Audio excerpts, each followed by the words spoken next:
Hi guys, I just thought, today would be a great day to come on and answer your guys' questions that you have had regarding my conversion to my religion that I am. And I thought that this would be like the perfect time to just sit and share my story, and that way then it can definitely answer some of your guys' questions. And again, if you guys have more questions, just shoot them towards me and I'll answer them. So I want to begin this video by making it very clear that I am not sharing this video to push my choice of faith upon anybody.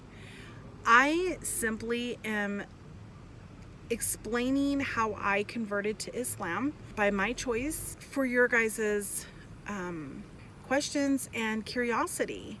And so I just want to make that very, very, very, very clear that I will never push my religion upon anybody. That is not my job. I'm here to answer questions, share my story because I've been asked, and then leave it at that. But I just don't want to make anybody feel uncomfortable, because definitely that is not what I'm trying to do or promote. So anyways, I just wanted to say that before I started.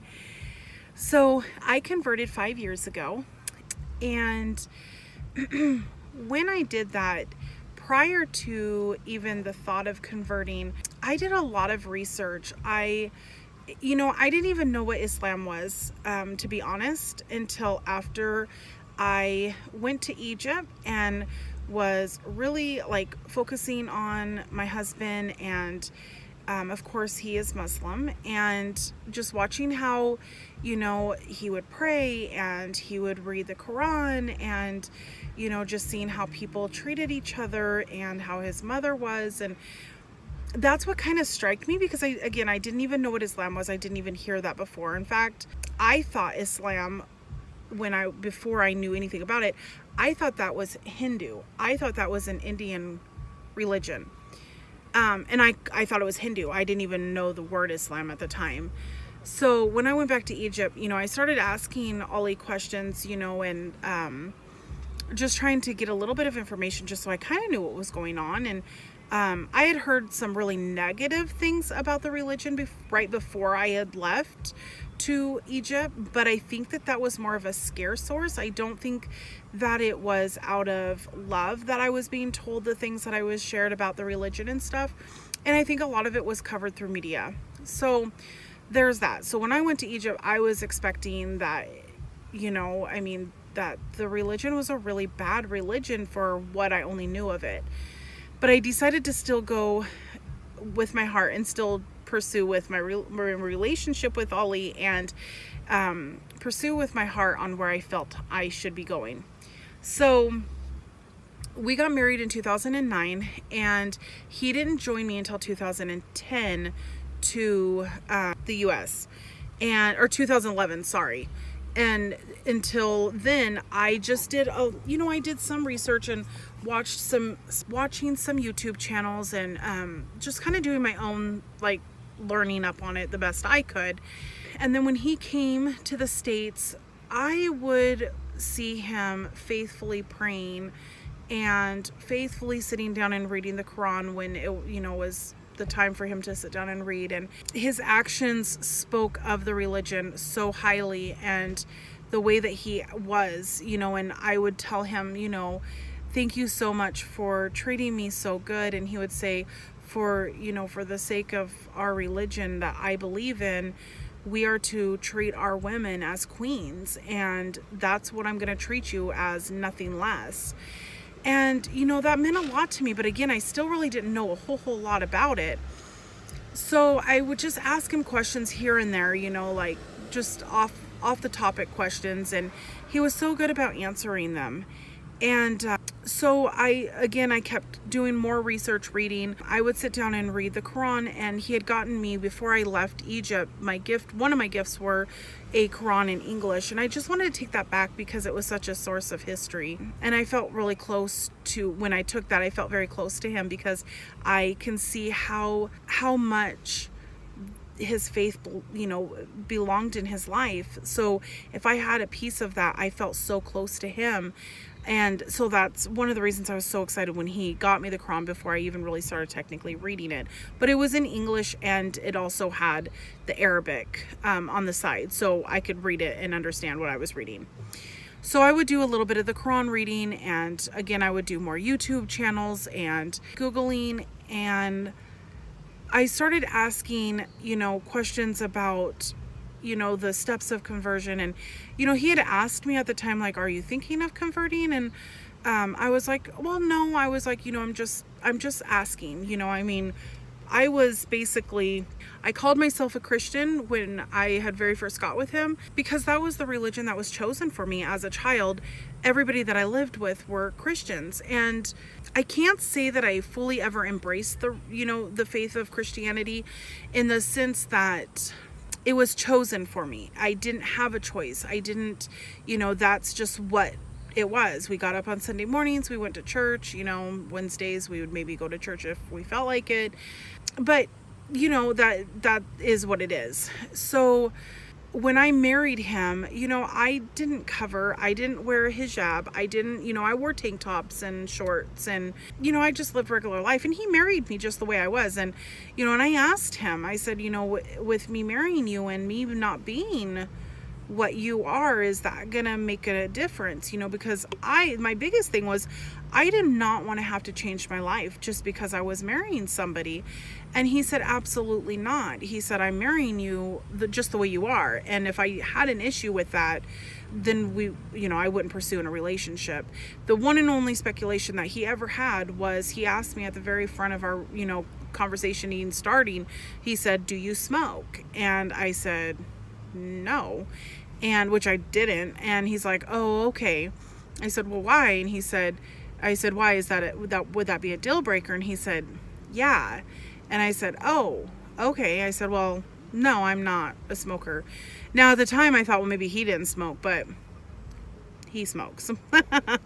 But he just doesn't want the wife that he chose to marry to smoke, because of course the women are the ones that carry babies, and so not only would we be hurting ourselves, but we would also be hindering the safety of our babies. And so that was just one of his things, and I had no issue with it because I never smoked, so I was just like, yeah, whatever. So when I married him, it was very known that I was not gonna change. I didn't have any type of feeling that I was going to convert to his religion. I mean, nothing. And for 4 years, I lived life the way that I did from the day that I married him. I, wore what I wanted, and, I would always be respectful with what I wore, only because that's how I just always am. I would never go out of the house with really short shorts or tight shirts. It just isn't that's just not me, but would I wear a tank top? Of course I would. Would I wear capris? Yeah. But, I always did it very tastefully. I just wasn't that type of a person. So June 14th, 2013, I had to make sure I got my year right. I went to a parade here in Portland, Oregon, and I seen some ladies walking by, and they were Muslims. And I thought in my mind, I said, my God, they are so beautiful. Their hijabs are so beautiful. The way that they carry themselves are so beautiful. They are just beautiful. And again, I have been doing research prior to this for 4 years, asking lots of questions to Ollie, and and if he didn't have the answer, he would go find the answer and come back. And so I was obviously dipping my toes to just find out more about it, and I felt like I was getting pretty close to making a decision that was going to change the rest of my life in the way that something that I was choosing to believe in, but I wanted to do it on the right terms, the right reasons, and not regret something that I was going to choose to do. So that night I had seen these Muslim ladies, and they were walking by and all that, and for some reason, something in my heart just felt at peace. And I was like, I think I want to convert, but I don't want that word think. I want to be like, I know I want to convert. So I kept pondering that thought for the rest of the night. And then when I went home, I didn't say anything to Ollie about it or nothing like that. I just kept thinking about it. And that night I went to bed and I had a dream. And in my dream, I had a dream that I converted. And it was so real that when I woke up the next morning, I was like, I know what I want now. And I know what I feel is right. And I know what I have to do. So I went into the bedroom. It was really early in the morning. And I want to say it was like 7 o'clock in the morning. And I woke Ollie up out of sleep. Like, he was dead asleep. And I woke him up and he was like, yeah, what's up? But, because of course, why am I waking him up so early? And I said, I need you to sit up and I need to talk to you really quick. And he was like, okay, is everything okay? And I'm like, yeah, everything's fine. I really need to talk to you. So he got up and we were starting to talk, and I said, I want to convert to Islam. And he looked at me a little bit strange, and I think it was because partly he was still trying to wake up. And he was like, really? And I was like, yeah, I want to convert. And he said, are you sure? And he said, the only reason why I'm asking, are you sure, is because I want to make sure, Amy, that you're doing it for you and for your own personal life. You're not doing it for me. I don't want you to convert because of me. You do not have to convert to be married to me. You don't have to change anything to be married to me. If you want to convert, I want you to convert because it's in your heart and you feel this is the right thing. But if you have any doubts or any reservations, please don't do it until you are fully ready, if this is something you really want to do. I just don't want you to do it because of me. And I was like, no, I want to do this because I want to do this. And he said, okay. So we took a drive, like he got up and took a shower, and we drove up to Portland to a pretty good sized mosque up there. Salem has a mosque, but it's very small. And we went and talked to the sheikh for a minute, and then I said my Shahada, which is, declaring that there is only one God, and then, the whole Shahada. And I was so happy. I was so excited. Like, I felt like such a sense of relief of something I knew I really wanted, but I wanted to make sure that A, I was doing it on the right timing, and B, that I was truly knowledged enough of what I wanted. And when I was able to check mark both of those things off, I knew I was ready. And that day I put the hijab on and I started dressing modestly, and I've never taken my hijab off since. Now, I'm gonna say, was it hard to convert? It was not hard to convert, but it was hard to change my dressing in a way, because when you're a big person, you carry body heat already. Well, I converted in June, so we had the whole summer to go through. And my body was not prepared to be covered with the hijab, with my clothes, covering. And that was a deep challenge. And I would say to Ollie, at times, this isn't fair.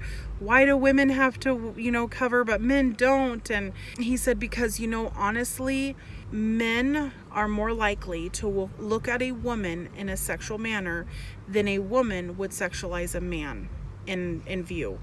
And that is why it is called for the women to cover modestly, because your beauty is for me and me only. You don't want to share that beauty with everybody. That is something special between me and you.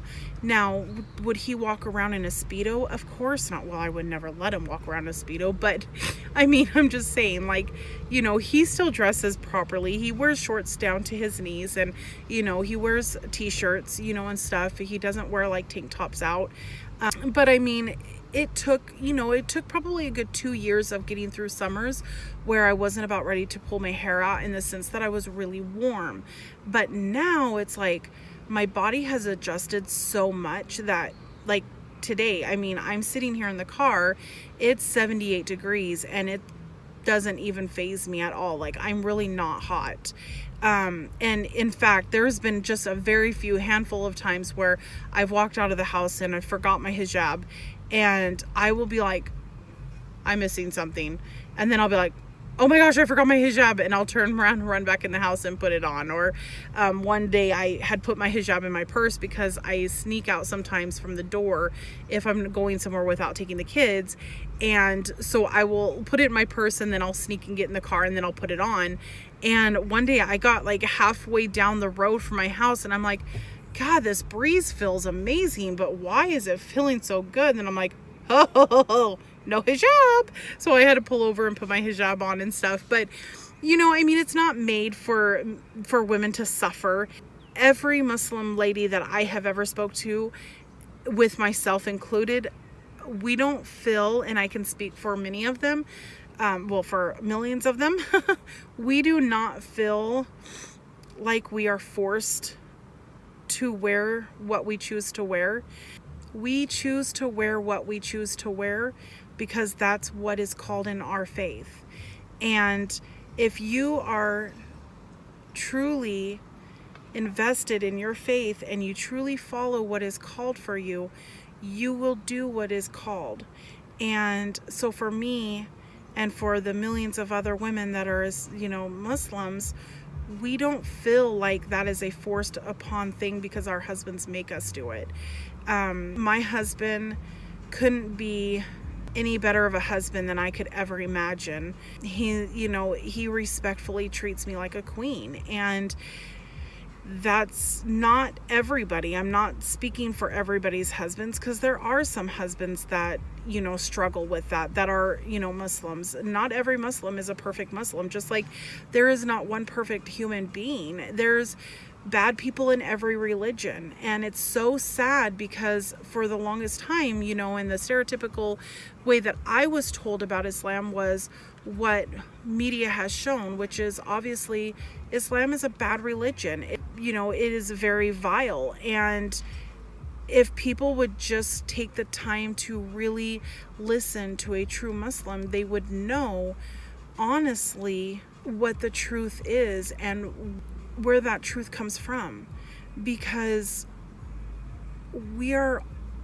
I have never, in the 5 years that I have been converted, have not run into one Muslim that was mean, rude, had bad things on their mind to hurt people.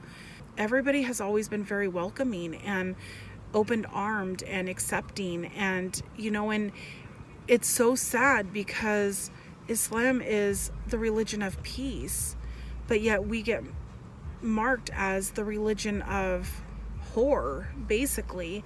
And I'm not denying the fact that there have been many people that have proclaimed Islam as their religion and has went and bombed people and hurt people and did hurtful things. But also I know that there are other people in other religions that have done the same thing. So I'm so happy that I overlooked all of that and did my own searching and did my own soul searching on the choices that I was going to make, and knew from the day that I chose to convert that I was doing the right thing for me. I have multiple friends that are non-Muslims, and I would never push my religion upon any of them.